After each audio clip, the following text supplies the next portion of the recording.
Question में हमसे कहा गया है कि हमने इंटीग्रेट करना है और इंटीग्रेट करने के लिए हमको एक फंक्शन यहां पर दिया हुआ है। तो चलिए सॉल्यूशन स्टार्ट करते हैं और लिखते हैं integration of 1/1 plus cot x। अब क्योंकि इस फंक्शन का वेरिएबल x है इसलिए इस फंक्शन का इंटीग्रेशन हम विद रिस्पेक्ट टू x करेंगे, तो लिखेंगे यहां पर dx। अभी जो ये फंक्शन है इसे हम डायरेक्टली इंटीग्रेट नहीं कर पाएंगे, तो चलिए थोड़ा ट्रिग्नोमेट्री लगा करके इस फंक्शन को थोड़ा सा सिंप्लीफाई करते हैं। तो लिखते हैं इंटीग्रेशन ऑफ 1/1 प्लस, अब यहां पर है cot x और हमें पता है कि हम cot x को लिख सकते हैं cos x upon sin x, तो हम cot x की जगह पर लिखेंगे cos x upon sin x और यहां पर dx तो है ये। अब आगे सॉल्व करते हैं, यहां पर है इंटीग्रेशन, फिर है 1/, अब यहां पर देखिए यहां पर ये है न्यूमरेटर और ये है डिनोमिनेटर। हम इस डिनोमिनेटर को एलसीएम मेथड से ऐड करेंगे, ठीक है। अब देखिए इस 1 के डिनोमिनेटर में कुछ भी नहीं है तो हम इस 1 के डिनोमिनेटर में 1 लगा देंगे, ठीक है। अब यहां पर 1 एंड sin x का एलसीएम होगा sin x, तो जब हम 1 से sin x को डिवाइड करेंगे तो आएगा sin x, sin x से 1 को मल्टीप्लाई करेंगे तो आएगा sin x, बीच में प्लस है तो प्लस लगा लेते हैं। अब जब हम इस sin x से इस sin x को डिवाइड करेंगे तो आएगा 1 से cos x को मल्टीप्लाई करेंगे तो आएगा cos x। तो अब हमारा न्यूमरेटर हो गया ये एंड डिनोमिनेटर हो गया ये, ठीक है। और आगे dx तो है ही है। अब हम इस डिनोमिनेटर को रेसिप्रोकल करके न्यूमरेटर के साथ मल्टीप्लाई करेंगे, तो जब हम इस डिनोमिनेटर को रेसिप्रोकल करके न्यूमरेटर 1 के साथ में मल्टीप्लाई करेंगे तब आएगा इंटीग्रेशन ऑफ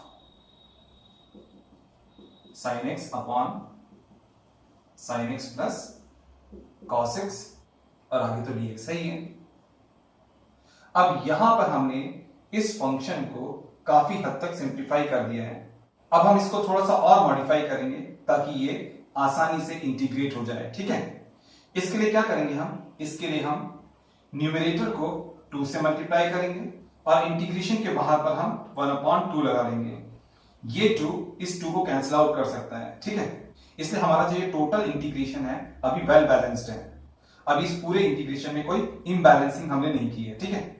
अब हम आगे सॉल्व करते हैं क्वेश्चन को। इंटीग्रेशन के बाहर यहां पर 1/2 तो है ही है, फिर इंटीग्रेशन भी है। अब हम इस 2 sin x को ब्रेक करके लिखेंगे, हम इस 2 sin x को लिखेंगे sin x minus of sin x। इस माइनस से जब इस माइनस को मल्टीप्लाई करेंगे तो ये प्लस हो जाएगा, तब ये sin x plus sin x वापस से 2 sin x बन जाएगा, ठीक है। तो हमने 2 sin x को यहां पर ब्रेक करके लिख लिया sin x minus of sin x, ठीक है।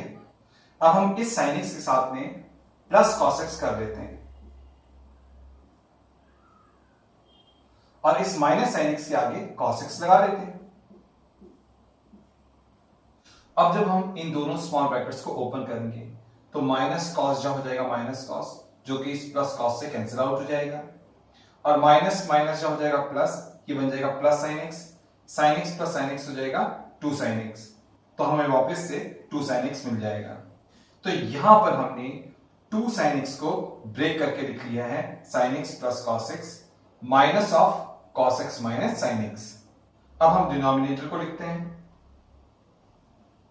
डिनोमिनेटर हमारा है sin x plus cos x और आगे dx तो है ही है। चलिए अब हम आगे सॉल्व करते हैं क्वेश्चन को। यहां पर है हाफ, फिर है इंटीग्रेशन। अब हम इस sin x plus cos x के नीचे भी denominator sin x plus cos x को लिखेंगे, sin x plus cos x के नीचे भी denominator sin x plus cos x को लिखेंगे, फिर आगे माइनस है तो माइनस लगा लेते हैं।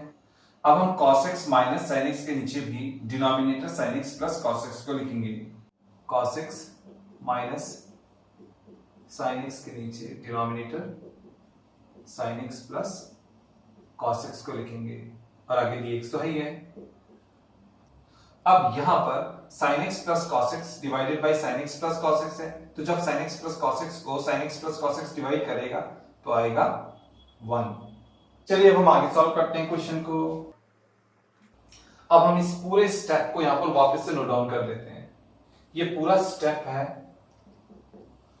Half of integration of 1 minus cos x minus sin x upon sin x plus cos x और आगे dx तो है ही है।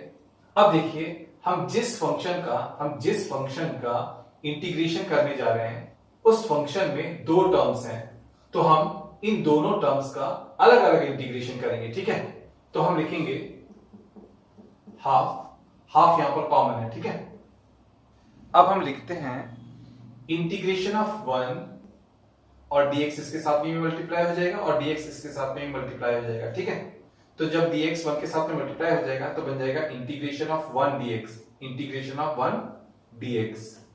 फिर बीच में माइनस है तो माइनस लगा देते हैं।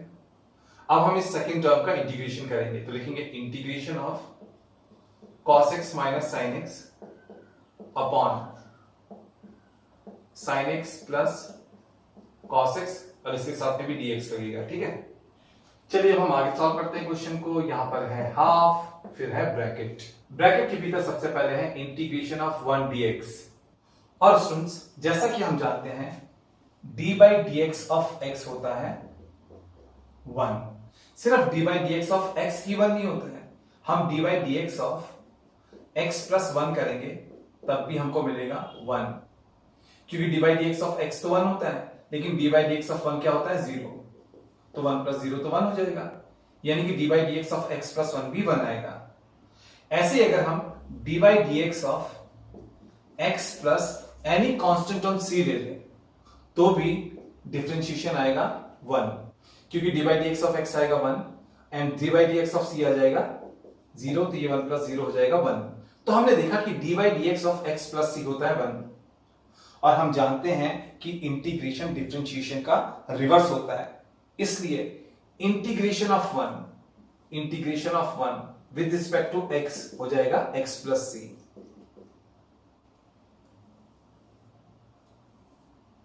तो यहां पर हम इंटीग्रेशन ऑफ 1 dx को लिखेंगे x plus c।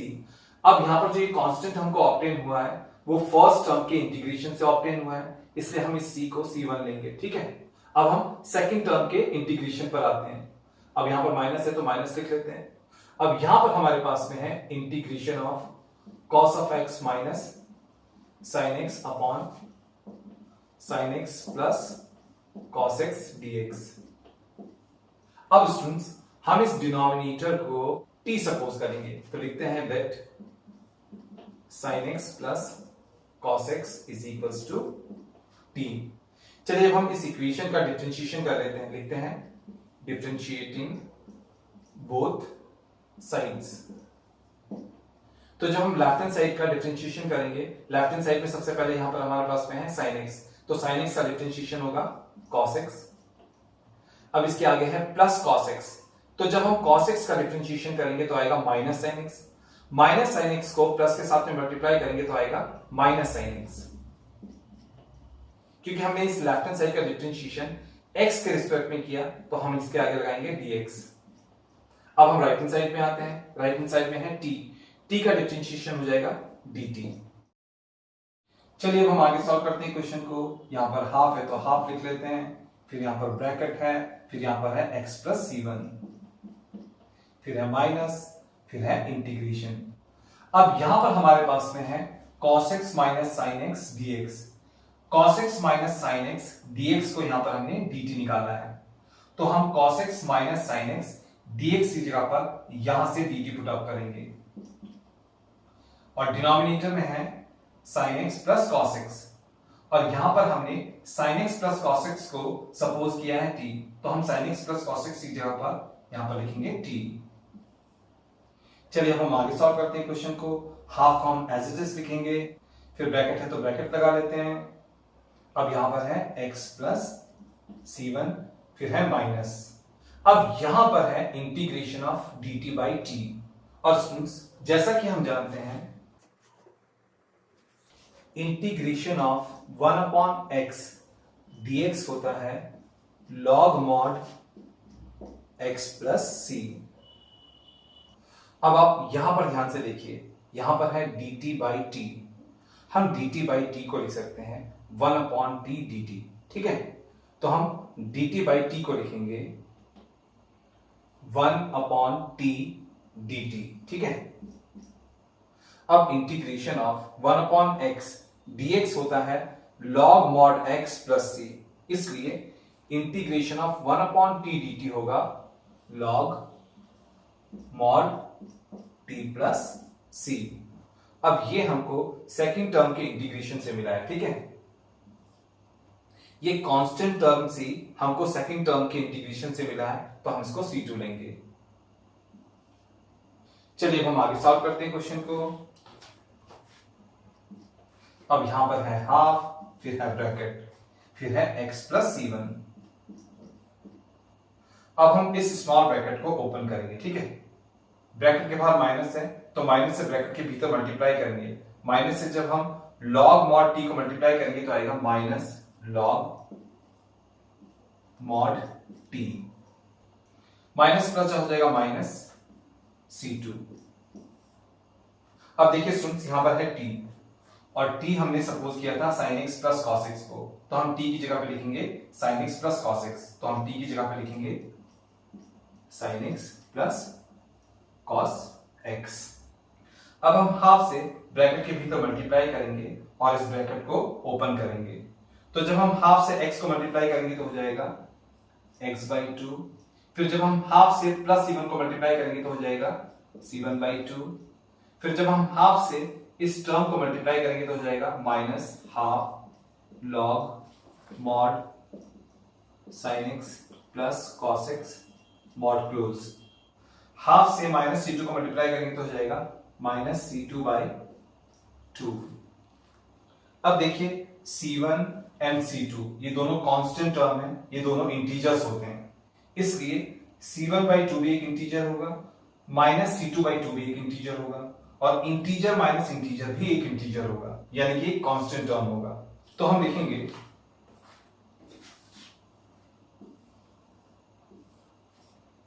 Since C1 and C2 are constant terms,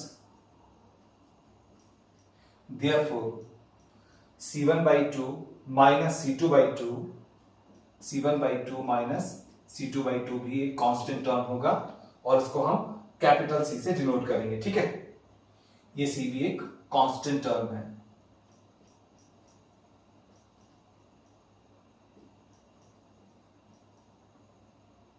अब हमारा ये फाइनल आंसर हो जाएगा x बाई 2, फिर minus half log mod sine x plus cos x, minus half log mod sine x plus cos x mod close. फिर हम plus C1 upon 2 minus C1 upon 2 की जगह पर यहां से लिखेंगे C, ठीक है। तो लिखेंगे प्लस C।